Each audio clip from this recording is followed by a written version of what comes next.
Hi, I'm Marco from Performance Hypnotherapy.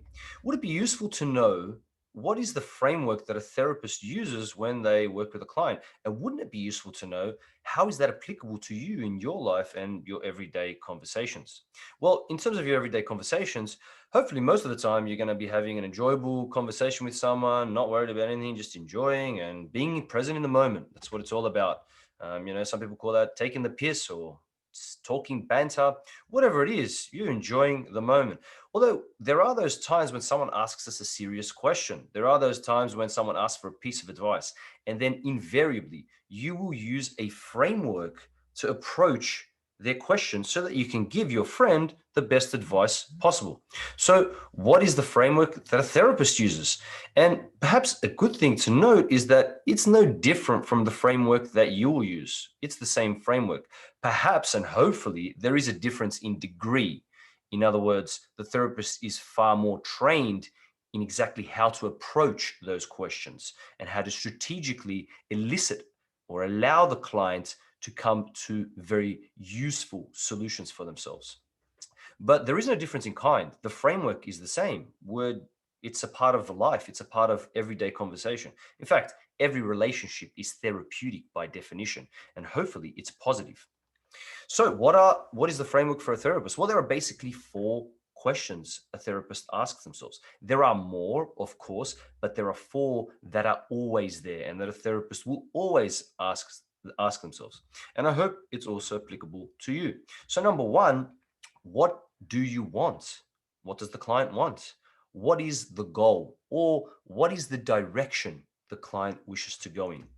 As Yogi Berra, the American baseball player, said in a comical sense, you got to be careful if you don't know where you're going because you might just not get there.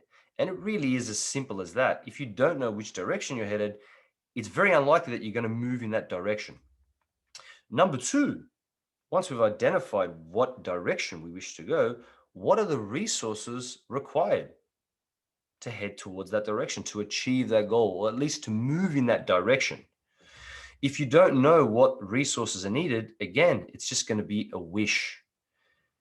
But a wish with no strategy is, again, almost impossible or very difficult to achieve. Number three is, does the person have those resources already? And if they do, and by the way, the literature suggests that far more commonly than not, the person does have the resources, they've just forgotten about them. So if identify the client or the person has the resources from their past, it's just a matter of bridge building that to the present, realizing and being reminded that you have those skills and bring them to your awareness right now so that you can use them. If the client or the person or the friend of yours doesn't have the skills or the resources, then it's about teaching those skills strategically. And this comes to one of the things that perhaps is very common today, and because of the phenomenon of YouTube, and then we can watch all kinds of things all the time, there is a phenomenon of motivation. uh, there are those YouTube videos, I'm not sure if you've seen them, they've been around for a while. You can do it, you just got to believe, and you got to motivate yourself, and you can do it. Get up every day at 4 a.m. and you can do it. And while that is true, motivation is a core element of moving in any direction. There is also the other element, which is the ability or the skills. Now, the good news is skills are learnable, they are teachable.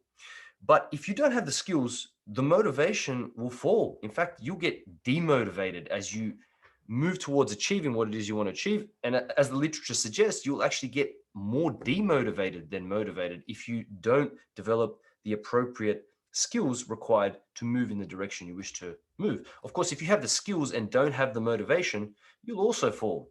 They need to work together. And when they work together, you can move in that direction. So once the resources have been accessed or built, taught, and learned, then we come to step number four, which is contextualization, which means how do I now use these skills in specific situations in the future?